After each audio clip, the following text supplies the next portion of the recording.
이제 서울국제포럼 회장으로 계시고요. 팬데믹과 운명을 비롯한 다수의 책을 저술을 하셨습니다. 오늘 어떤 말씀을 해주실지 기대가 되는데요.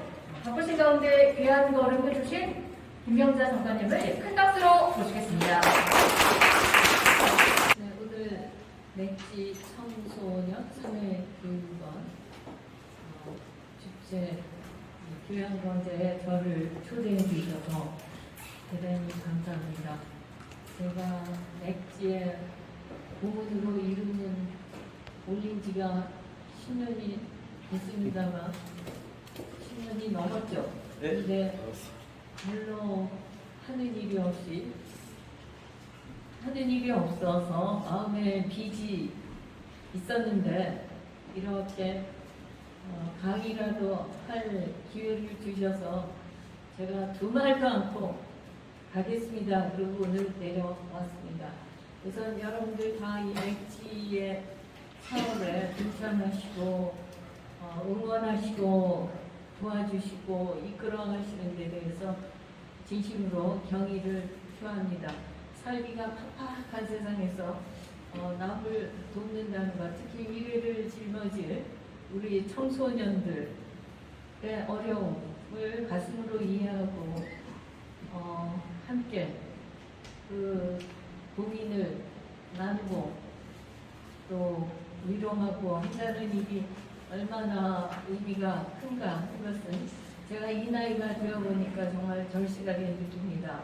그런 일이 그 어느 높은 보수를 받는 일보다도 더 소중하다 이런 생각을 아주 절감하게 됩니다. 그리고 이일저일 해보고서 지금 이 생활을 내가 하면서 결국 남에게 조금이라도 도움이 되는 일을 하는 것이 이 세상에서 가장 보람 있는 일이다. 그걸 절감을 하고 있습니다. 그런 점에서 여러분들께 다시 한번 그 존경의 말씀을 드리면서 제게 오늘 주어진 숙제가 기후위기에 대한 말씀입니다. 그래서 시작을 하겠는데요. 제가 자료를 엄청 많이 갖고 있습니다. 왜냐하면 기후변화에 대해서 강의를 한 것도 30년이 넘거든요. 1992년에 환경에 관한 두툼한 책을 썼습니다. 동서양의 과학 전통과 환경 운동. 지금은 없어졌지만 동아 출판사에서 나온 책인데 동양과 서양이 과학이 전통이 달랐거든요. 과학의 전통이. 근데 그게 환경 운동에 어떤 영향을 미쳤는가? 환경 문제를 결국 어떻게 해결해야 되는가? 그러면서 제가 그때 책을 쭉 쓰면서 나중에 결론, 쓰는 과정에서 얻어진 결론, 그리고 책을 다 쓰고서 마지막 마무리하면서 말씀드렸던 결론이 무엇이었는가 하면 과학기술도 중요하고 사회경제 제도도 중요하지만 환경 문제를 해결하는 데 있어서는 가치관의 전환이 가장 중요하다. 사람들이 세상을 산다는 것에 대해서 어떤 생각을 갖는가, 발전이라는 것에 대해서 어떤 믿음을 갖고 있는가, 발전관, 그것이 결국은 가장 기본적인 요인이고 그것이 바뀌지 않는 한에서는 결국 환경 문제는 해결하기 어렵다. 이게 결론이었습니다. 제도가 아무리 많이 나와봤자 그것은 그야말로 대증적인 조치밖에 안 되는 것이라고 절실히 느꼈습니다. 그 믿음은 지금도 변함이 없습니다. 자, 기후 변화라고 얘기했어요. 쭉. 그러다가 그리고 제가 환경부에 그 책을 쓰고 제가 대학에서 강의를 한 것은 1972년부터였습니다. 그래서 99년에 환경부 장관이 되기 전까지 27년을 했고 장관 끝나고 그 다음에 국회의원도 비례대표로 4년을 하고 그 다음에도 계속 또 교수를 했기 때문에 교수를 한 36년을 했습니다. 근데 하면서 기후라는 문제, 그러니까 환경 문제, 이거는 주제 중에 하나였고요, 저한테. 그리고 제가 과학자 출신으로서 이제 행정을 했기 때문에 단순히 그 환경을 운동 개념에서만 보는 게 아니라 기술하고 관련 지으면서 제도하고 관련 지으면서 이 문제를 어떻게 접근해야 하느냐 하는 생각을 했던 사람으로서 그때 환경부에서 일하던 것하고 일하던 그 시점하고 지금하고를 비교해 보면 제가 중앙일보 칼럼에도 썼습니다만 달라진 게 있다. 첫째, 기후변화가 기후 위기로 바뀌었다 하는 겁니다. 90년대는 기후변화라고 했어요. 그런데 2010년대부터 엘고, 미국의 부통령 엘고가 기후 위기라는 표현을 쓰기 시작을 했습니다. 그런데 그 당시에만 해도 이거는 운동가들이 기후 변화를 과장하면서 위기라고 그러는 거다, 이런 인식이 있었는데 점차 시간이 흐르면서 2019년, 그러니까 최근에 와서는 기후 위기라는 용어를 이제부터 쓰겠다, 그런 언론사들이 나오기 시작했습니다. 영국에서 더 가디언이 그렇게 선언을 했고, 그 이전에는 뉴욕타임즈 앞에서 물론 시민운동가들 중심이었지만 언론이 기후 변화라고 쓰지 말고 기후 위기라는 용어를 써라, 이렇게 시위를 합니다. 시위를 해서 뭐 또 경찰서에도 끌려가고 이제 이런 일이 있었습니다. 그만큼 기후 변화가 심각해지고 있었다 하는 반증이죠. 그래서 지금 기후 위기라는 말을 많이 씁니다. 네, 그렇게 바뀌었고, 또 하나 큰 변화를 준다 그러면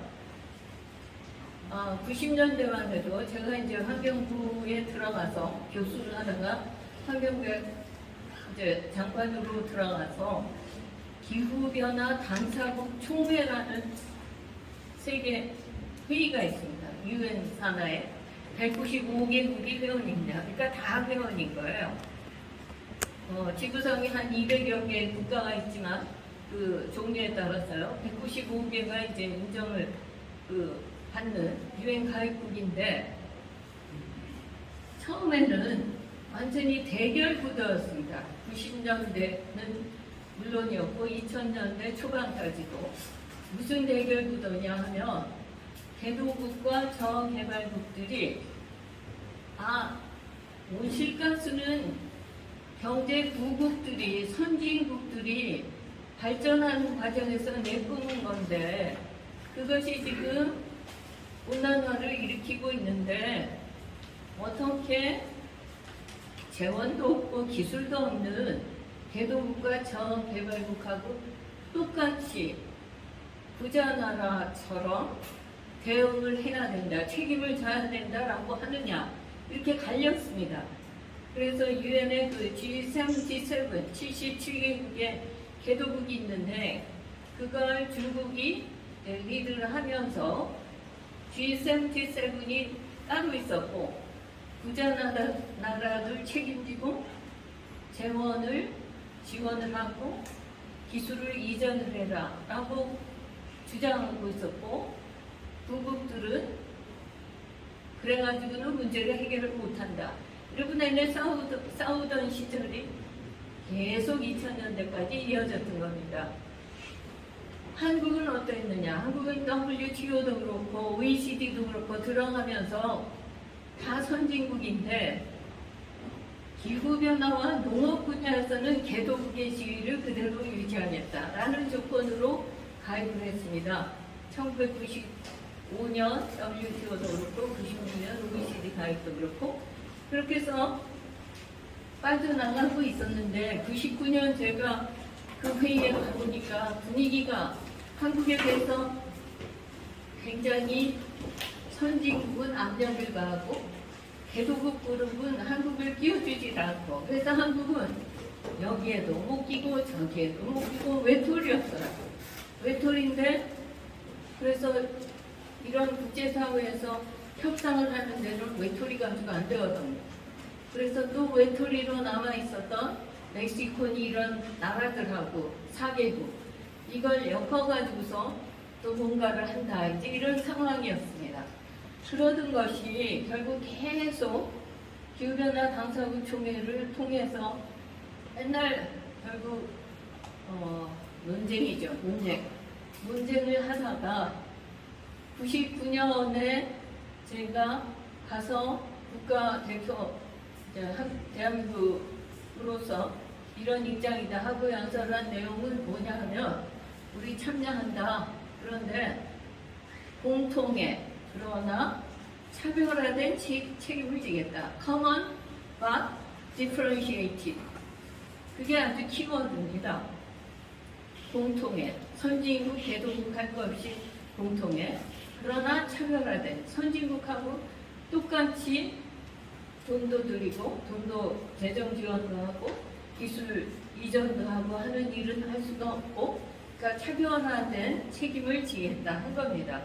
그래서 결국 개도국은 그쪽 편을 주장을 하고 있었고 그러다가 기후변화 당사국총회 쭉 거치면서 2009년에 코펜하겐에서 회의가 열렸는데 그때가 제일 피크였어요.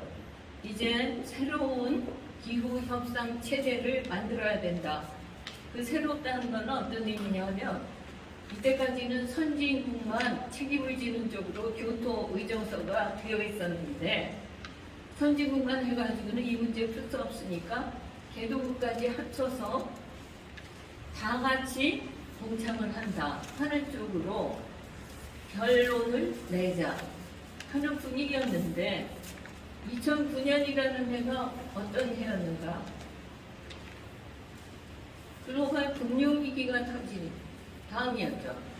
2008년에 미국에서 결국 터지면서 세계적으로 금융위기를 겪게 되면서 막 거기다가 재정 투입해야 되니까 기후 얘기는 쑥 들어갔던 겁니다. 그래서 2009년을 그렇게 보내고 10년, 11년 쭉 회의를 하다가 결국 2015년에 가서 파리 협정이 타결이 된 겁니다. 거기에서 큰 차이는 선진국, 개도국 할 것 없이 195개국이 전부 다 온난화 대응에 나선다. 그러니까 온실가스 감축에 나선다. 그러면서 국가적으로 자국의 조건을 고려한 국가가 결정한 감축 목표치를 유엔에다가 제시한다. 그러면서 그걸 또 계속 점검을 하면서 같이 줄여나간다 하는 약속을 2015년에 드디어 한 거고 2016년에 파리 협약이 발효가 됐습니다. 그런데 2015년에 대해서도 사실은 이게 될까? 왜냐하면 너무 오래 안 됐으니까. 그랬는데 됐습니다. 된 이유 중에 시진핑하고 오바마 대통령이 리더가 된 거예요. 그래서 처음으로 합의를 한 거예요. 같이 가자. 그 배경이 뭐였을까? 그런 해석을 합니다. 이미 상당한 수준의 기술력을 갖췄다. 그 온난화에 대응할 수 있는 기술이 있다. 그래서 경제적으로도 해볼 수 있는 일이다라는 생각을 하는 분위기가 하나 있었고 또 하나는 중국이 내내 세계 공장 역할을 했죠. 세계 공장이라는 것은 온실가스, 화석연료 그만큼 많이 태워서 온실가스 많이 내뿜는다는 뜻입니다. 그러다 보니까 어떤 일이 벌어졌는가 하니 2005년에 미국의 온실가스 배출량을 앞질러 버렸어요. 그러다 보니까 중국이 더 이상 우리는 개도국 책임 못 진다 하는 얘기를 할 수가 없게 된 거예요. 그 다음부터는 계속돼서 이제 누정량까지도 중국이 앞서는 중국이 상당히 점점 많아지게 되니까 시진핑이 태도를 바꾼 겁니다. 그래서 적극 줄이겠다 한 것이고 그런데 제가 이제부터 그 복잡한 얘기를 하겠습니다. 앞으로도 이게 해결이 사실 간단치가 않아요. 뭐 겉으로는 지금 막 탄소 중립이니 그린 뉴딜 얘기를 하고 있습니다. 기업 부문은 ESG 하고 있는데요. 사실은 이 얘기들이 어디서 나온 거냐 하면 금융권에서 나온 거고, 그것도 제일 앞서가는 글로벌 금융권에서 나온 거거든요. 그러니까 기술도 갖고 있고 돈도 갖고 있고 한쪽에서 새로운, 말하자면 뭘 찾아낸 그런 측면이 사실은 없지 않습니다. 여기에 투자를 해서 뭐 자선 사업하겠다고 금융권이 나선 건 아니겠죠. 그거는 상식에 가까운 일입니다.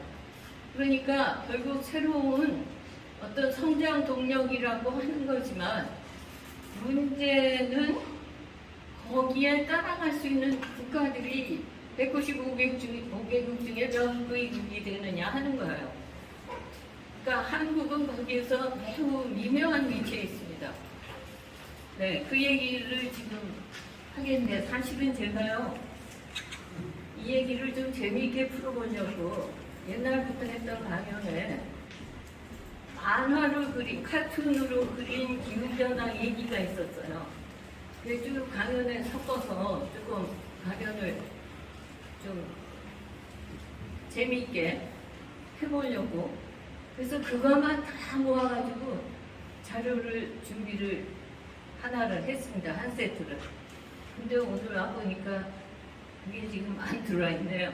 안 들어있고, 또 하나 준비한 강연 자료를 갖고 말씀을 드리겠습니다.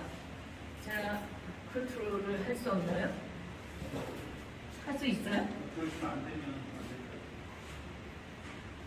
네,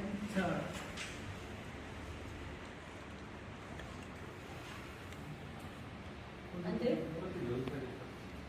네? 안 되죠? 안 되죠? 네. 그러면 넘겨주시죠. 아, 됐어? 됐어요? 여기서 하는 거예요? 이게 잘 안 보실 것 같은데. 어느 쪽 불을 좀 끄면은 조금 잘 보일 수 있을까요? 조명 조절이 됩니까? 제가 이걸 일일이 우리말로 번역을 할 시간이 없어가지고요. 말씀으로 하도록 하겠습니다. 그 해마다 정초에 1월에 스위스 휴양도시 다보스에서 열리는 세계 경제 포럼이 있습니다. 다보스 포럼이라는 별명을 갖고 있죠. 해마다 보고서를 내고 해마다 정상들이 모여서 회의를 합니다. 해마다 내놓는 보고서가 굉장히 관심을 많이 끌고 있어요. 다 꺼졌어.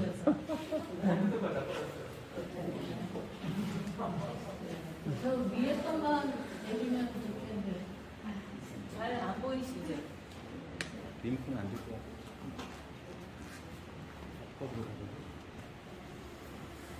그런데 환경 포럼이 아니죠. 세계 경제 포럼이죠. 경제 전문가들이 모여요. 근데 거기에서는 그 설문조사를 많이 합니다. 그래서 전문가들이 이 문제에 대해서 어떻게 보는가 하는 것을 그 이슈별로 정리를 하는데, 보면은 거기 보고서가 세계적인 리스크, 위협 요인이 무엇인가 이걸 분석을 합니다. 그런데 분야를 5으로 나눠요. 경제, 환경, 사회, 그리고 과학기술, 그리고 지경학적인 거, 그렇게 5으로 나누는데 갈수록 환경 쪽의 리스크가 많아지고 있어요. 2010년대부터 계속 아주 놀랍게 환경 리스크가 점점 많아져 있고, 사회적 리스크가 사실은 환경 때문에 생기는 리스크가 사회로 다 들어가 있어요. 그런 특징이 있는데, 금년에는 뭐가 되고 하니 팬데믹이 들어갔습니다. 감염병 리스크가 제일 꼭대기로 올라가 버렸고, 그리고 기후 변화에 대한 행동의 실패, 기후 행동 실패 이게 들어갔고, 그리고 아주 계속 지금 들어가 있는 게 뭐냐 하면은 자연재난입니다. 그래서 결국 이런 문제들, 뭐 사이버 시큐리티 이것도 순위가 자꾸 높아지고 있습니다. 네, 저기 보시면 그리고 생물 다양성이 점점 훼손되고 있다. 그래서 여기서 보시면 이제 색깔별로 5개 부분을 표시했고, 이 그림에서 보면 이 모든 게 다 얽혀있다 하는 게 중요한 메시지 하나입니다.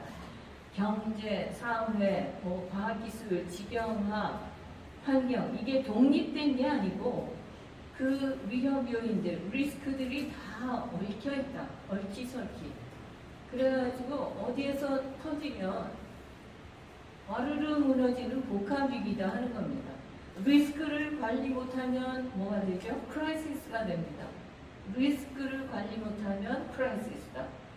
위험 요인을 관리하지 못하면 위기다.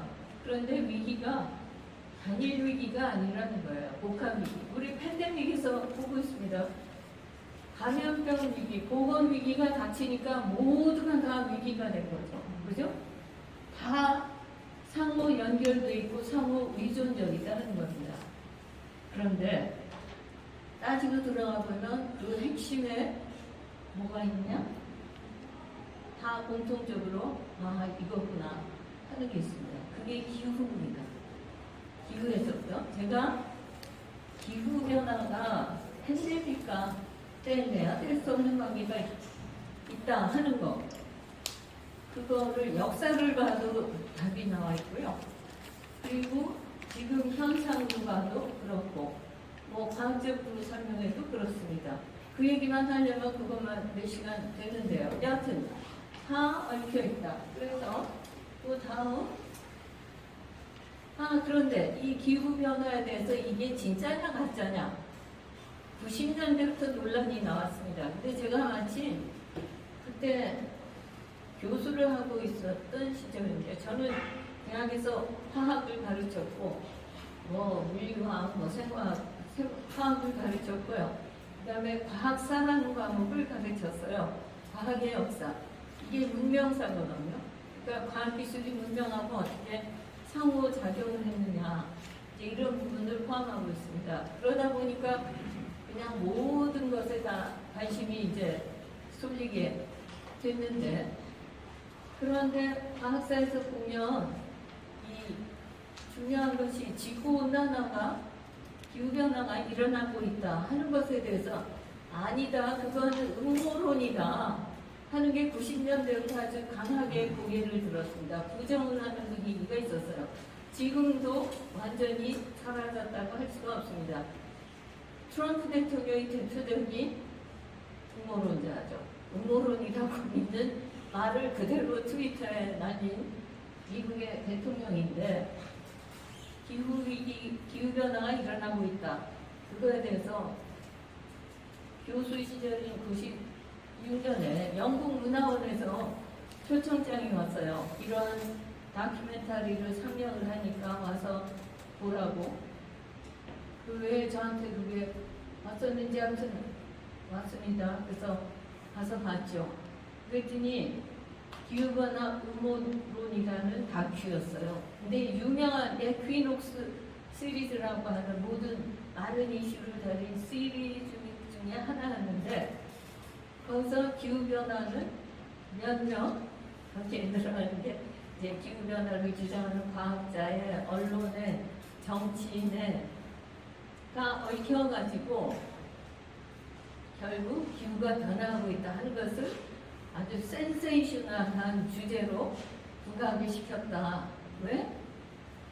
뭐 나름대로 다 챙길 게 있었다고 얘기를 하는 거죠. 그러면서 지적을 하는 게 기온이 상승하고 있다. 그거 자체를 부정을 했습니다. 90년대에는. 부정하면서 뭐라 그러냐면, 기온 상승이냐 아니냐를 하려면 지구에 곳곳에 이제 기온을 측정할 거 아니겠습니까? 측정하는 위치를 제대로 선정 못했다는 거예요. 그러니까 열섬 효과라고 얘기를 하는데 우리 대도시는 자동차가 내뿜고 건물이 내뿜고 해서 그리고 바람은 안 통하고 그래서 기온이 높지 않습니까? 뭐 3도까지도 올라가는 거죠. 대도시 도시는요. 여름 같은데. 그러니까 열섬 효과가 있는 데다가 기온 측정소를 설치해서 기온 측정에 신뢰도가 없다 하는 얘기를 하나 했고, 그 다음에 또 중요한 것이 이산화탄소를 온실가스를 일으키는 주범이라고 했는데 그게 잘못됐다는 겁니다.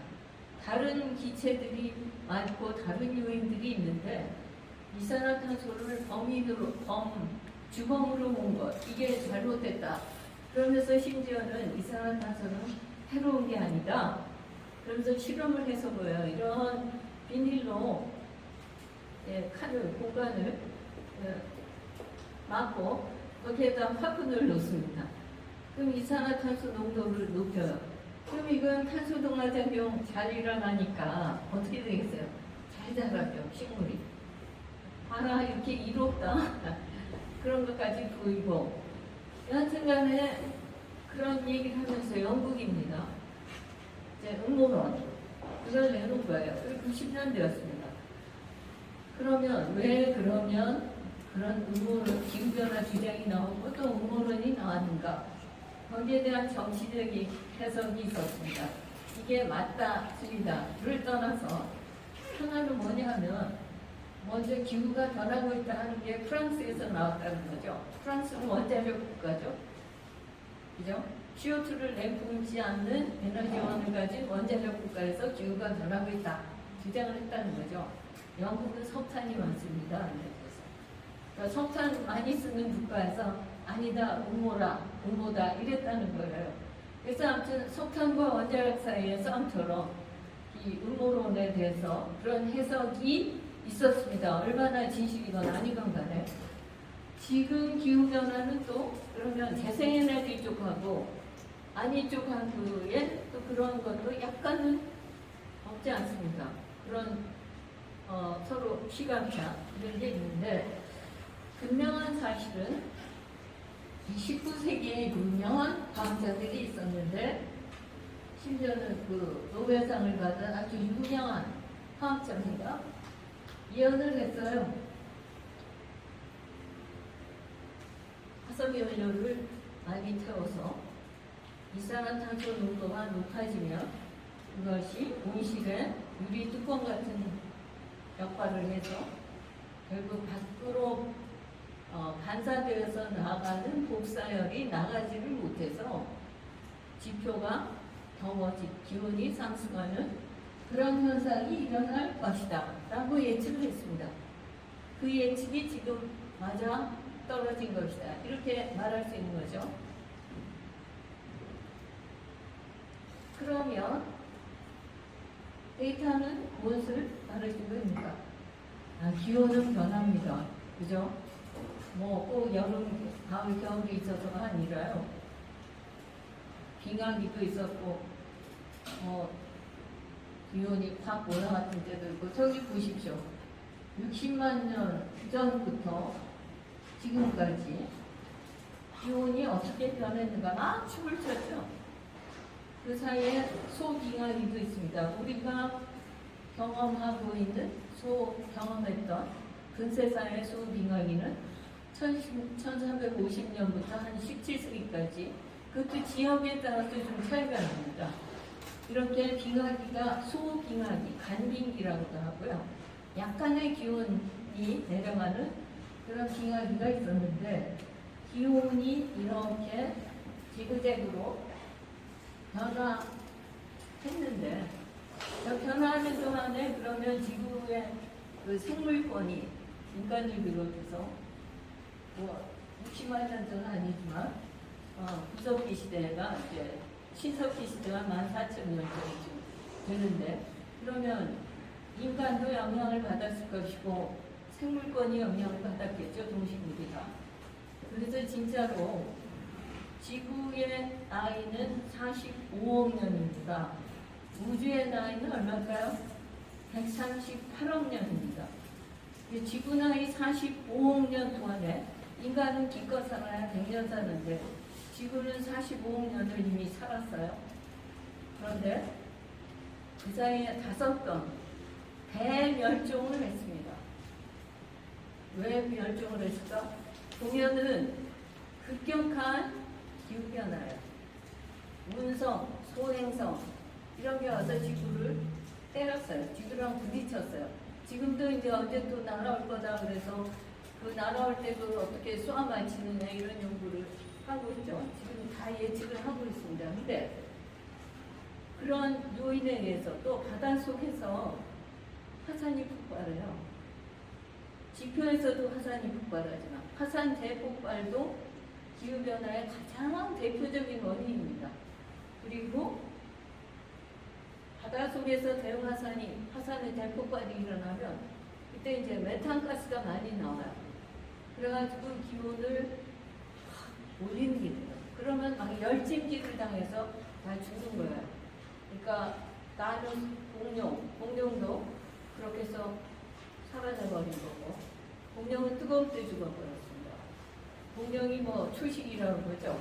그런데 그렇게 대멸종을 했고, 대멸종에 대해서 5번이라고 그러지만 그 다른 학설도 있긴 있습니다. 더 구분해서 하기도 하고. 근데 분명한 것은 그것이 결국 기후변화, 급격한 기후변화의 탓이었다. 기후변화라는 게 갑자기 올라가도 큰일이고 갑자기 내려가도 큰일입니다. 올라가는 거나 내려가는 거나 다 마찬가지로 큰일입니다. 그러니까 공룡이 멸종했다. 그 다음에 뭐 최근에 그러니까 그 기온이 그럼 어느 정도가 됐을까? 지금의 우리가 살고 있는 평균 기온에 비했을 때 어느 정도가 되면 대멸종이 일어났을까? 이거 궁금하시죠? 그죠? 7도, 뭐 4도 이 정도면은 그게 대멸종이 된 거예요. 기온이. 그러고 수업잉하기 때 보면은 2도로 해서 청나라가 명나라를 결국 멸망시키는데 그때 명나라가 망한 원인 중에 나중에 아마 나오겠습니다만 2도 차이에 제일 기온이 낮았던 해에 명나라가 망합니다. 기근이 들고 흉작기근, 기후변화, 흉작기근, 그 다음에 역병, 전염병, 감염병 여기 세트예요. 팬데믹. 이게 종합 세트입니다. 그야말로. 기후변화, 흉작기근, 전염병, 팬데믹. 그렇게 되면 사회가 거의 붕괴 수준으로 혼란하죠. 그러면 또 전쟁이 난 경우가 여러 번 있었습니다. 전쟁. 그래서 문명이 소멸하게 되기까지 하는 그런 일이 일어났는데, 그러니까 이 2도 가지고 그만큼 큰 타격을 받았을까? 근데 역사를 보면 받았다 이거죠. 그러니까 문제의 근원은 뭐냐면 기후는 이렇게 변한다. 맞아요. 맞는데 단기간에 그 2도나 뭐 4도 단기간에 그렇게 변하는 거에 인간은 거기에 그렇게 빠르게 진화할 수 있는 상태가 아니에요. 인간의 진화라는 것은 수없이 긴 시간을 거치면서 미세하게 일어나고 있는 건데 환경이 그렇게 크게 변하는 거에 대해서 인간은 적응 능력이 없는 거예요. 면역력이 뚝 떨어집니다. 기온이 변하게 되면. 그래서 제가 옛날에 쓰면서 어디에서도 나오지 않은 얘기인데 제가 썼던 얘기가 있어요. 이걸 어떻게 비유를 하면 설명이 될까? 아까 말씀드린 것처럼 뭐 소빙하기는 지금 평균에 비해서 최고 2도 차이가 있었다 이런 얘기 말고 또 뭐 7도 그래서 대멸종이 일어났다 이런 얘기 말고 뭐가 있을까 생각하다가 체온을 생각했습니다. 36.5도인데 1도 올라가 보세요. 열난다고 그러죠. 2도 올라갔어요. 막 양모가는 거죠. 뭐 39도 된다 그러면 이거 막 큰일 났다는 거죠. 그러니까 약한 온도에 대해서 인간이 그렇게 느끼는 거나 지구의 평균 기온이 그런 변화에 대해서 결국 일어나는 거나 유비적으로 말할 수는 있을 것 같은데 그걸 과학적으로 증명하기는 쉽지 않을 것 같습니다. 그런데 보면은 지금 1차 산업혁명이라는 것이 있었고 2차가 있었고 3차가 있었고 지금 4차 산업혁명이라는 얘기를 2016년부터 하기 시작을 했습니다. 1차 산업혁명은 1760년에 영국에서부터 시작이 됩니다. 그래가지고 1820년, 30년 이때까지 됐다고 일단 보고요. 그 다음에 2차 산업혁명은 미국을 무대로 해서 1870년부터 1930년까지 진행됐다고 봅니다. 그런데 지금 과학이라는 것이 어느 정도 기기도 나오고 이래가지고 기온을 제대로 측정하기 시작한 게 언제일까? 중세에 그렇게 기온 측정했을 리가 없죠. 그죠? 1850년부터의 데이터가 있습니다. 기상 관측을 세계적으로 그래도 한다고 한 게. 자, 그렇게 보면 지금 평균 기온이 어떻게 변하고 있는가. 산업화 이후에 저렇게 해서 지금 평균 기온 상승이 1.2도까지 여기 나와 있죠. 지금 1.5도 이하로 낮춰야 한다는데 그럼 2100년까지 뭐 2도라고 했다가 2050년까지 1.5도로 낮춰보자, 뭐 2100년까지 1.5도로 낮춰보자, 여러 가지 기준으로 왔다 갔다 했는데 결과적으로는 2도 이하로 낮추기도 어렵다. 1.5도는 이미 물 건너갔다. 이런 관측입니다. 왜냐하면 최근에 와서 엄청나게 상승폭이 커진 거예요. 그러니까 지구 관측사상, 기온 관측사상 최고 온도를 보인 게 다 2015년대 이후거든요. 1, 2, 3등이 다 2016년 그러니까 19년, 20년 지금 막 갈아치우고 있는 거예요. 작년이 코로나 사태 때문에 공장도 문 닫고 다 경제가 침체되면서 CO2 배출이 급격히 상당히 줄었죠. 그러면 상승이 덜 돼야 되는데 이거 여전히 상승을 했어요. 왜냐? 지금 매우 복잡한 얘기인데 이걸 풀어야 되는 건데 아까 음모론자들이 주장했던 게 왜 이산화탄소를 죽음으로 보느냐 잘못됐다고 했다고 그랬죠. 근데 이산화탄소가 그러면 온실가스 중에서 온실가스가 한 나쁜 것들이 한 6, 7가지, 5가지 되는데요. 거기에서 얼마나 비중이 얼마나 되느냐. 지금 최신 나온 데이터를 보면 66%입니다. 이산화탄소가. 그런데 또 최근에 나온 데이터를 보면은 메탄가스가 이산화탄소보다 온실효과가 80배 이상 높다. 물론 단기적으로 사라져요. 그렇지만 그 효과에서는 그렇게 크다. 근데 전에는 27배라고 했거든요. 그러니까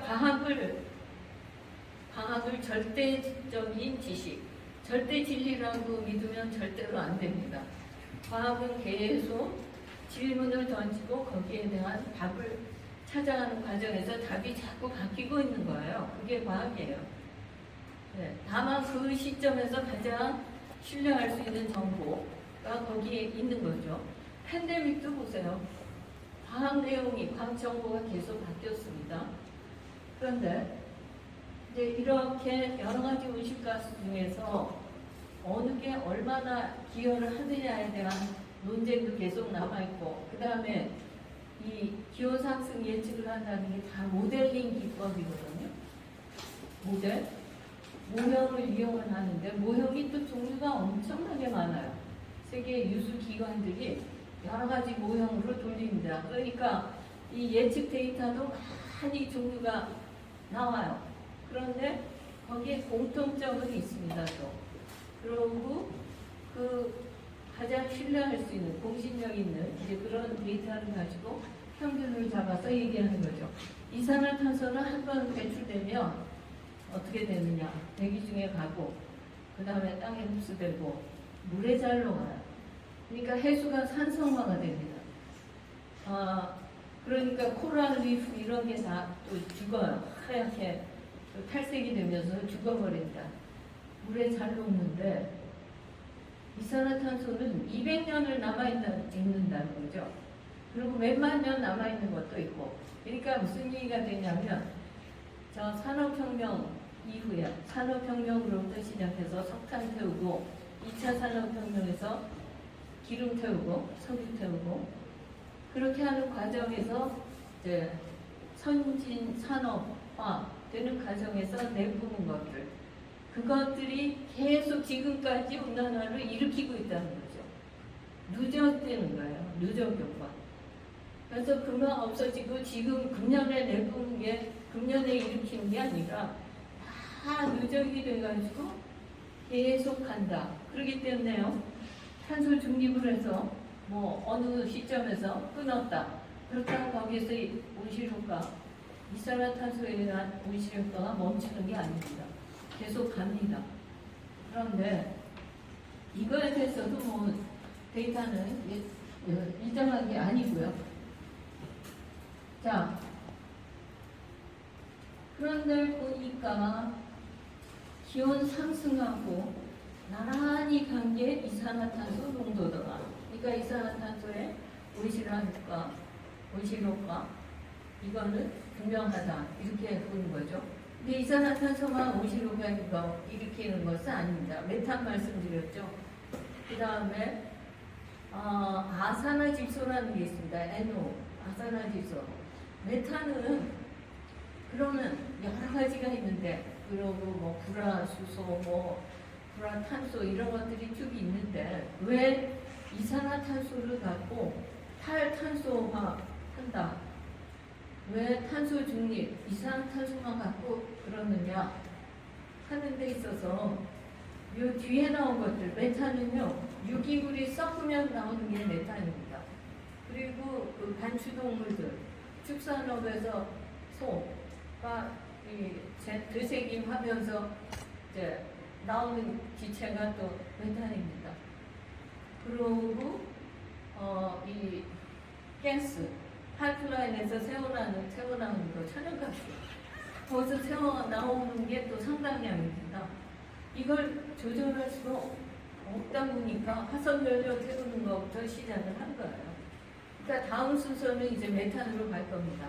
그래서 이제 고기를 뭐 비건으로 간다, 비건으로 간다 이런 얘기가 나오니까 이제는 아마 메탄 규제로 또 이제 막 갈 겁니다. 그래서 여기 또 불편한 진실이 있습니다. 아까 처음에 말씀드렸지만 온실가스를 내뿜은 것은 경제 성장, 급격하게 경제 성장을 해서 잘 먹고 잘 살게 된 나라들이 한 일인데 피해는 아직 개발도 못하고 발전도 못한 빈국이 받는다는 겁니다. 북반구에 4개 국들이 있고 그리고 남반구 이렇게 이산화탄소 배출량으로 보면요 세계 지도가 저 모양이 됩니다. 이렇게 찌그러든 모양이 됩니다. 그리고 이 아래는 붉은색으로 표시한 게 기후변화에 취약한 지역, 국가입니다. 왜냐? 여기는 그 대응 능력이 적고 대응 능력이 잘 갖춰지지 않고 그래서 홍수가 난다, 뭐 여러 가지 기상 이변이라고 표현하는 그 온난화의 결과들이 있죠. 기후변화의 결과들, 자연재난 거기에 대응하는 능력이 없습니다. 거버넌스가 미흡하기 때문에 인명피해도 많고 근데 최근에는 선진국 같은 경우에 인명피해는 굉장히 줄었어요. 경제적으로는 보험 같은 게 또 많이 상품화가 됐죠. 기후 관련해서 보험이 많이 상품화가 됐는데 그게 재난을 못 따라간다는 거죠. 그러나 저개발국이 받는 피해가 크다. 그리고 한 국가에서도 환경 약자층, 그러니까 어려운 사람들이 더 어려운 일을 겪게 되는 게 이 기후변화의 결과다. 이 얘기입니다. 그래서 수치를 하나 들면은 가장 부자 10%가 온실가스 배출의 50% 책임이 있다. 그리고 포레스트 가장 빈곤하게 사는 50%는 단지 10%의 온실가스를 내뿜었을 뿐이다. 네. 탄소 중립에서 1등 국가가 우리가 이름도 모르는 태평양 도서국가입니다. 물론 따뜻한 데니까 뭐 불뗄 필요 없고 개발이라는 것을 한 적이 없는 나라가 탄소를 많이 썼을 리가 없죠. 네, 그게 현실입니다. 제가 이대로 하다가는 시간이 안 되겠죠? 빨리빨리 해야겠죠? 몇 시까지 제가? 5분 남았다고요? 아니요. 네? 저기 5분이라고. 제 시계는 지금 7시 41분인데 8시까지 하는데 예전 50%까지. 8시 저는 네. 이게 제가 말한 그 온실가스, 이산화탄소, 온실가스의 그 누적 배출량입니다. 자, 미국이 저렇게 했고, 저 녹색 부분을 보십시오. 미국, 캐나다, 멕시코, 그 아래는 EU 28개국, 러시아, 우크라이나, 터키 등등등등. 그 다음에 차이나가 있고, 재팬이 있고, 인도가 있고, 사우스 코리아가 저기 저렇게 있습니다. 이란이 있고, 그래서 결국 1850년부터 누적 배출량으로 산출을 해서 쫙 순서가 나와 있어요. 그러면 그때 나온 게 지금도 온실효과를 일으킨다고 한다면 그냥 어느 해 어느 나라가 얼마 배출했다는 것보다 누적 배출량으로 계산해야 되는 거 아니냐, 이제 이런 주장이 개도국에서 나오는 거고, 더 중요한 게 있습니다. 그렇게 계산하지 말고 이건 누적 배출량 비교 그래프고요. 그 다음에 국가로 보면 이런데 한국이 누적 배출량도 저렇게 만만치가 않아. 왜냐하면 우리는 에너지 자원 없잖아. 몽땅 에너지 수입해다가 수출 주도 경제잖아. 75%. 그러니까 여기서 물건 만드니까 여기서 다 온실가스 내뿜죠. 그리고 내보내죠. 그죠? 그러니까 중국의 온실가스 배출량이 많은 이유는 중국이 제조 공장이기 때문이고, 제조업이 많은 나라는 당연히 CO2 배출이 많게 됩니다. 만들어서 다른 나라에서 만들 것까지 여기서 만들어서 준 거니까요. 그러니까 이 계산할 때도 단순히 어느 나라에서 얼마 나왔다를 따져서는 안 된다는 거죠. 그 수출분을 고려를 해서 거의 다 수입분도 또 고려를 해요. 근데 우리가 또 수입이 많잖아요. 수입 수출을 고려하다 보면은 그냥 순 생산에서 나온 온실가스 배출량하고 또 순서도 달라지고 양이 달라집니다. 매우 복잡해요, 계산이. 그런데 여기 보시면은 지금 화석연료를 에너지하고 시멘트 생산하는데 쓴 결과, 거기에서 배출된 이산화탄소가 얼마나 되느냐 하는 순서가 있습니다. 여기 이름 들어가는 건 별로 좋은 게 아닌데 여기 또 한국이 들어가 있어요. 근데 여기가 순위별로 1, 2, 3, 4, 5등 해서 다 그린 그래프는 아닙니다. 그런데 한국이 또 들어가 있어서 그 다음은 어디가 산업 부문이 많지요? 어느 부문이 이산화탄소를 제일 많이 배출을 하는가, 전 세계적으로 봤을 때. 자, 보십시오. 발전하고 그 다음에 난방, 희 그거고, 그 다음에 수송, 그 다음에 제조업과 건설업, 그 다음에 건물, 그 다음에 토지 이용, 또 산업, 뭐 이런 식으로 여기서 보면은 이런 산업이 커졌다는 것을 알 수가 있습니다. 1996년부터의 비교치예요. 그 다음, 자, 이게 또 중요한 건데 에너지 강도라는 개념인데요. 그건 뭐냐면 GDP 1달러를 올리는데 얼마만큼의 에너지를 썼느냐 하는 겁니다. 적게 쓸수록 좋은 거죠. 그죠? 유리한 거죠. 에너지 효율이 높은 거죠. 그죠? 그래서 이거는 이 밑으로 내려갈수록 좋은 건데 중국 다음에 또 한국이 있네요. 에너지 강도. GDP 1달러 올리는데 들어간 에너지가 적어야 되는데 한국이 많습니다. 그 다음에 또 중요한 것이 에너지를 한 단위 생산하는데 CO2를 얼마 배출했느냐 하는 겁니다. 그러니까 이것도 높은 게 나쁜 거죠. 차이나 재팬 쭉 해서 여기는 한국이 조금 유리합니다. 이게 원자력이 들어갔기 때문에 프랑스가 1등인 거예요. 원자력이 CO2를 안 내잖아요. 그래서 원자력 발전이 많은 나라가 결국 유리합니다. 여기서 이거는 제가 만든 도표가 아니에요. 이거는 세계 가장 그 데이터를 신뢰할 만한 데이터를 내놓는 해서 만든 것입니다.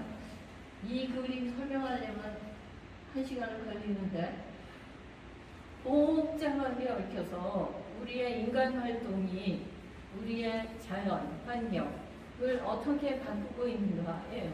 그 중에 특히 온실가스에 맞춰가지고 이 결과 이 아래쪽이 중요합니다. 아래쪽, 오른쪽.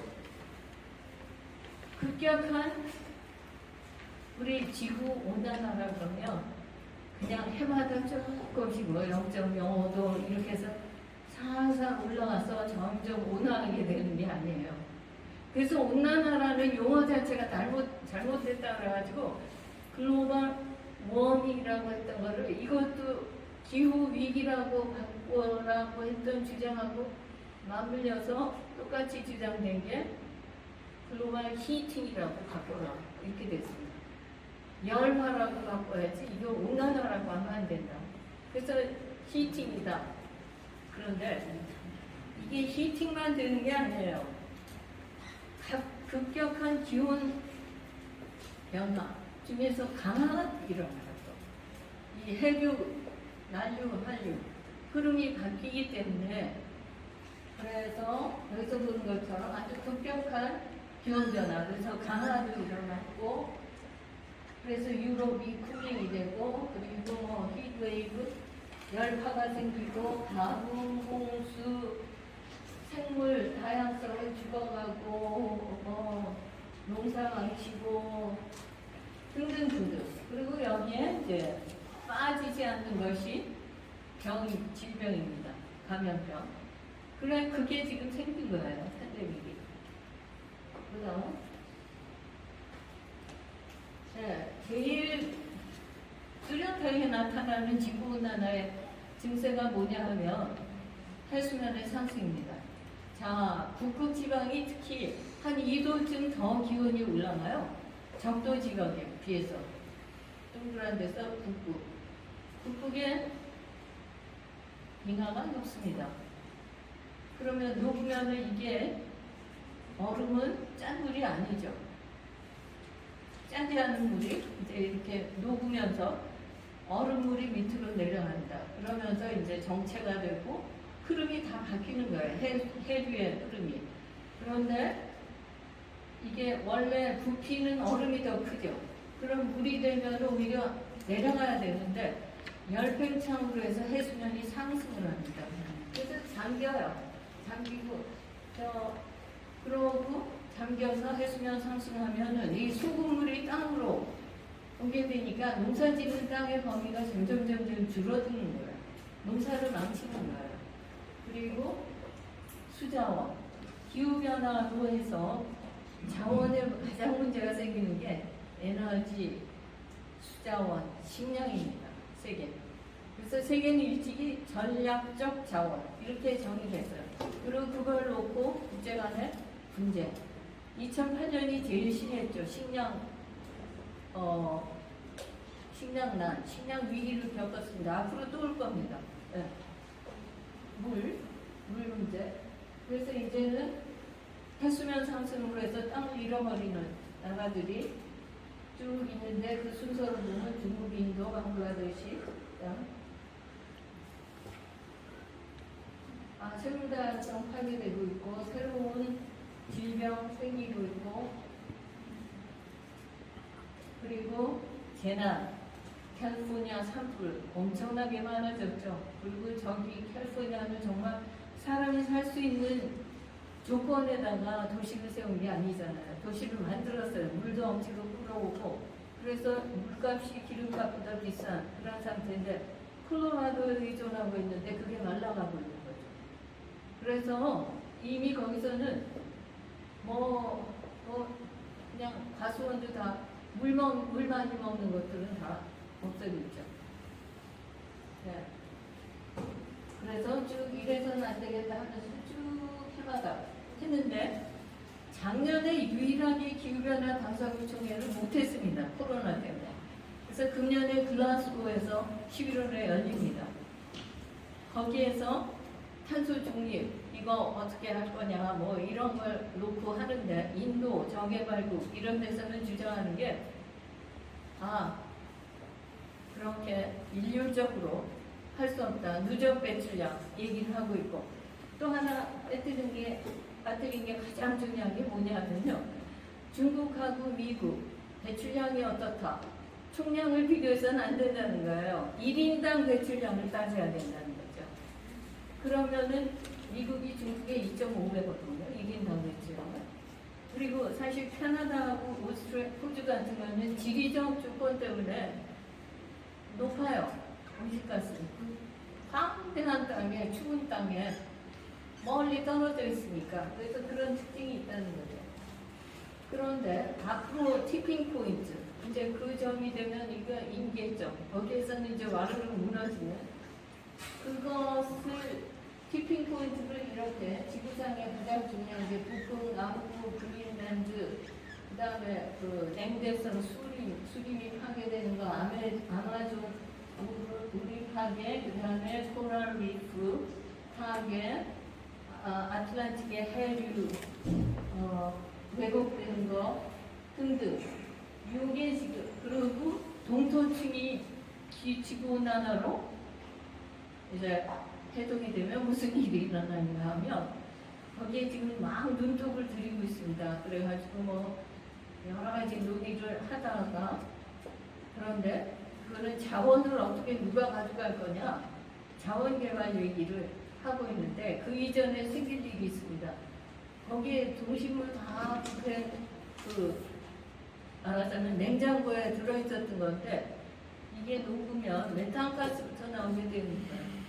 그러면 엄청난 지구온난화를 겪어야 되고 그 다음에 새로운 기술을 써서 자원 개발을 할 수가 있는 이런 상황입니다.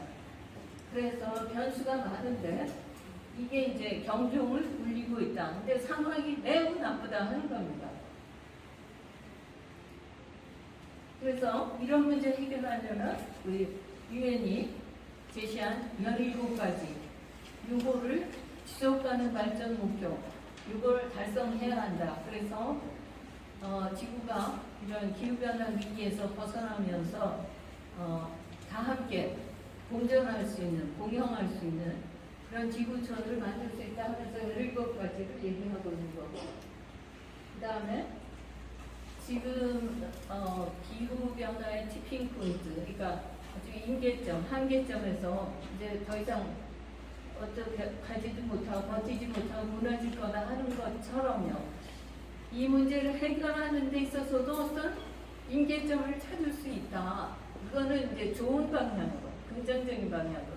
그걸 지금 찾아 나가자는 거고 그런 점에서 재생에너지로 가야 된다 등등 얘기를 하는데 문제는 짧은 기간에 단기적으로 이런 정책을 급격히 도입하는 것은 한 국가의 문제에서도 어려울 뿐만 아니라, 왜냐하면 산업 구조가 바뀌어야 되는 것이고 거기에서 일자리가 다 무너지는 거고, 그 급격한 변동이라는 것은 그런 충격을 이겨낼 수 있는 그런 사회의 리질리언스, 사회의 그 탄력성, 이거를 갖고 있지를 못하거든요. 근데 지구 차원으로 보면 정말 어린 애부터 어른까지가 있는 그 역량에 있어서 기술 수준, 재정 수준, 뭐 의식 수준, 그런데 똑같은 목표를 향해 놓고 이거 다 따라와라 하는 데 있어서 그 글로벌 리더십이라는 거, 파트너십이라는 거, 이게 없이 그게 가능하겠느냐, 이게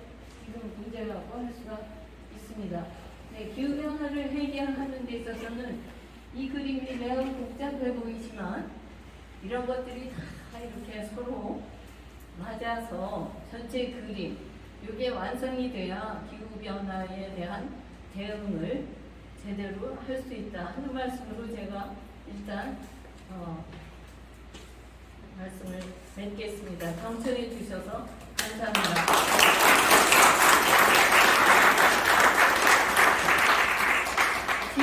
질문 받겠습니다. 제가 많은 준비를 했는데 나중에 뭐 보내드리고. 네네. 지금 그 한국에서는요, 그 원자력 문제를 가지고 아주 첨예한 대립을 하고 있습니다. 현 정부는 원자력을 억제해야 된다는 입장인데, 또 그렇지 않고 그걸 이 개발을 더 해야 된다는 입장이 같이 맞물려 있는데, 이런 그 기후 위기와 관련해서 장관님 입장은 어떠신가요? 제 입장이라기보다 제가 오랫동안 이 문제를 들여다보면서 결국 가야 할 길이 뭐냐 하는 거에 대해서 이제 나름대로 생각을 하는 걸 말씀을 드린다 그러면, 첫째, 에너지는 좋은 에너지, 나쁜 에너지, 뭐는 선이고 뭐는 악으로, 그러니까 좋기만 한 에너지가 있는 게 아니고 나쁘기만 한 에너지가 있는 게 아니다. 에너지 원마다 강점과 약점이 있다. 첫째, 강점과 약점이 있습니다.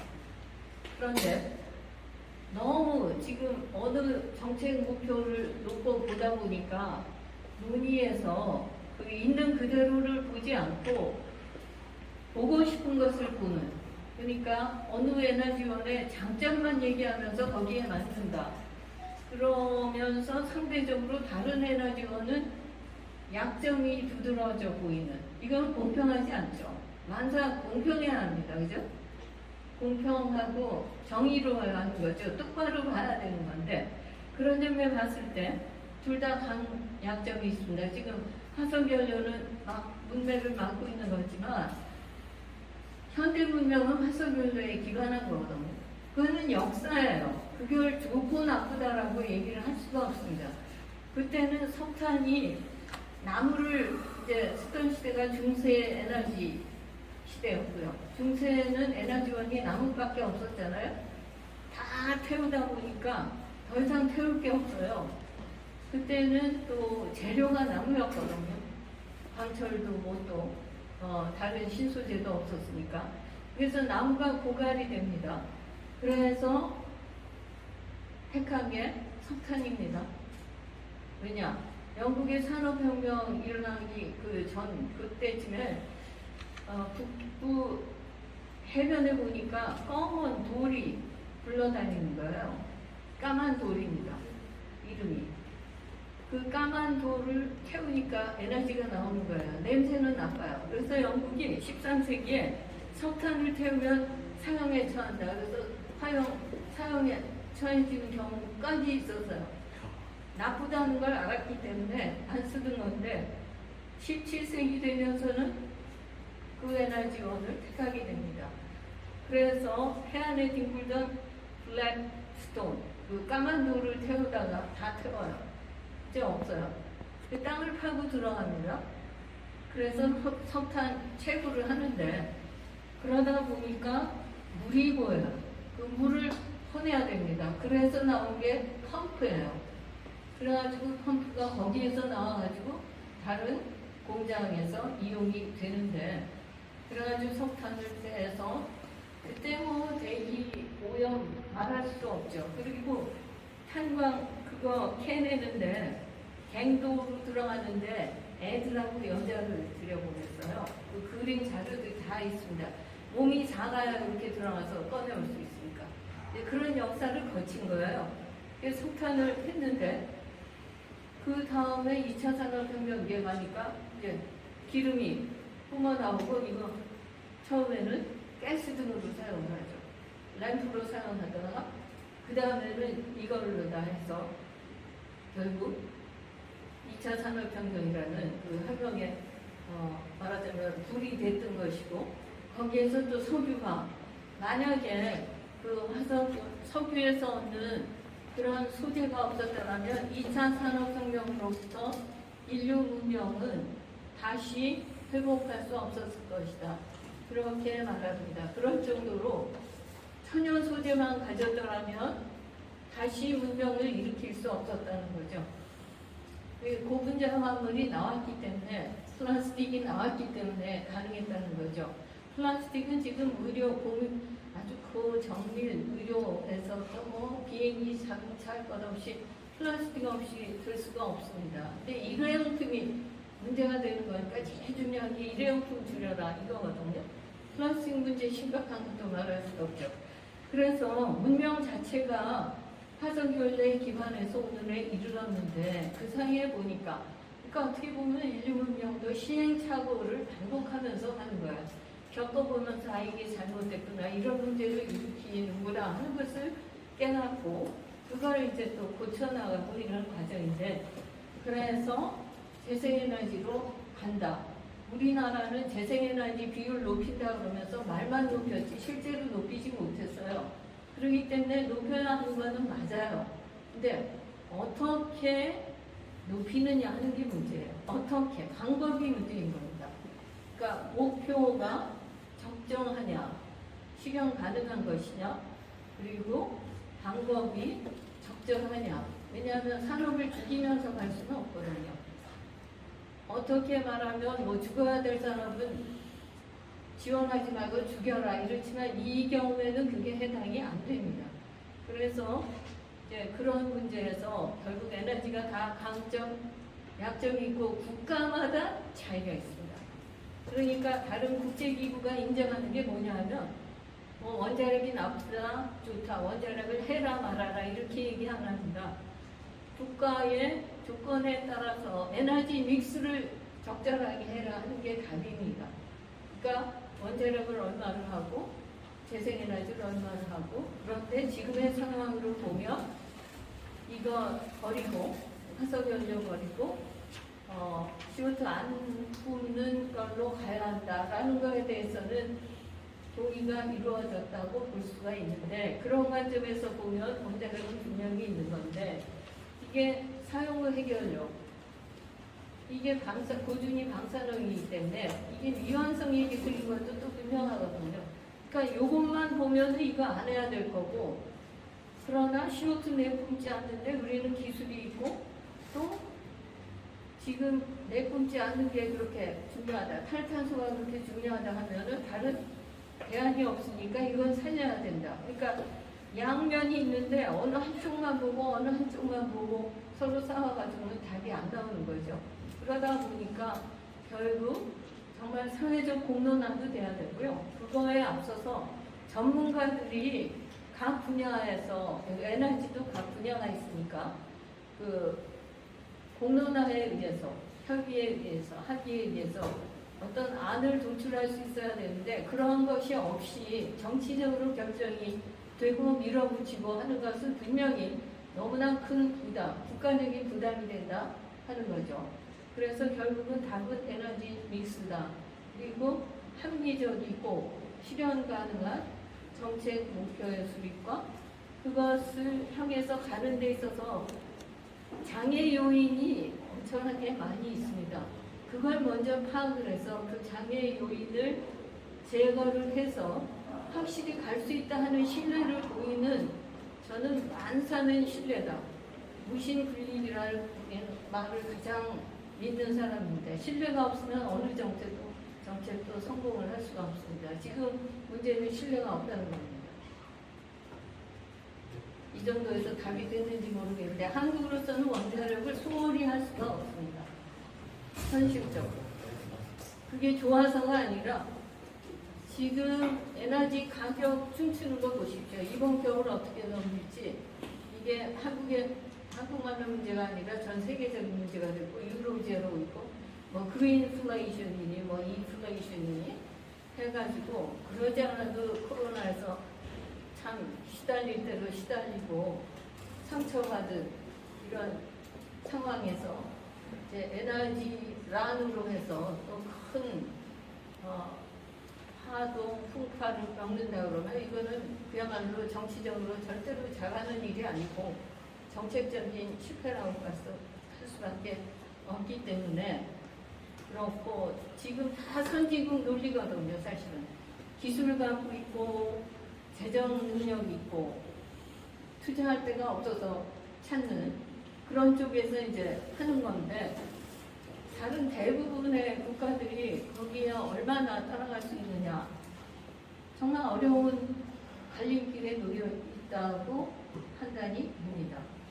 지금 만약에 장관님께서 차기 대통령에 당선이 되신다면 나머지는 한도 없고 만약에 되신다면 중단된 원자로는 건설하시겠군요. 중단된 원자로를 건설을 했거든요. 너 그냥 듣고 제가 다시 재평가를 해야죠. 그 지금 하고 있는 정책에 대한 재평가를 해야죠. 제가 혼자 독단적으로 결정은 절대로 안 합니다. 네, 가상적인 얘기지만.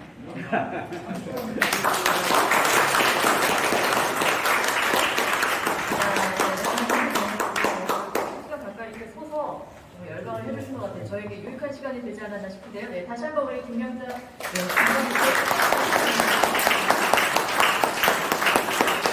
저희가 준비하고 있죠. 이 사람이 감사의 꽃다발을 준비를 했는데요. 어느 분이 전달을 해주시면 좋으실까요? 네, 누가 전달해 주시기로 했는데. 네, 우리 이종선 고문님께서 보내주시나요? 이정선 부님께서. 네. 이정선 부님께서 우리 6개월 동안 모두 밤에 와가지고 공부 열심히 해서 책을 아주 어줍지 않은 책을 썼어요. 그래서 그 책을 주셨지만은 그래도 오늘 이 자리가 소중한 자리이기 때문에 다시 한번 드리도록 하겠습니다. 네, 전달해 주시죠. 예, 박수 부탁드립니다.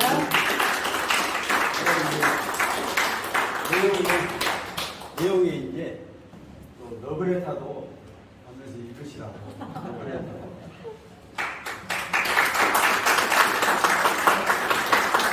서비스라고 너무 팬심을 담아서 전해주시는 것 같습니다. 네, 오늘 아시겠습니다. 2018년이었던가요? 스타덴 소녀 그레타 툰베리라는 소녀가 생각이 나는데요. 기후변화에 대응하자는 어른들을 반영하는 의미로 부당 학교 등교 거부를 했고 그 사실 SNS에 알려지면서 전 세계 학생들에게 큰 파장을 일으켰던 일입니다. 글쎄요, 기후변화를 넘어서 기후위기 시대라고 하는데요. 저희의 문제가 아니라 앞으로 살아갈 저희 자녀들, 후대들을 위해서 저희가 적극적으로 더 깨닫고 공부를 해야 할 때가 아니지 않나 싶습니다. 아주 시의적절한 오늘 유익한 강의였던 것 같습니다. 네, 늦은 시간까지 함께해 주셔서 감사드리고요. 김영자 우리 장관님 모시고 기념 촬영하는 걸로 이 시간 마무리하도록 하겠습니다. 끝까지 현장에서 또 유튜브를 함께해 주신 여러분 고맙습니다. 다음 방송으로 찾아뵙도록 하겠습니다.